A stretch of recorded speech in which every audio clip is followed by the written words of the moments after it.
How to fix Gmail download problems on Android phone. Hello guys, in today's video I'm gonna show you how to fix Gmail download problems on Android phone. First open settings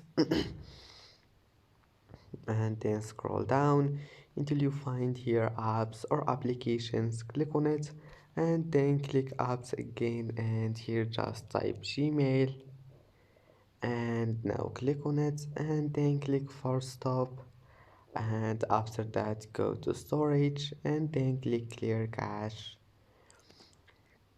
and then go to permissions, and here we'll find storage. Maybe you'll find it like that, just click allow, and that's it. Now allow all of those, and now just go back and try again, restart your phone and try again, and I hope that can fix your problem. And that's it for today's video. Don't forget to like and subscribe, and see you in the next video.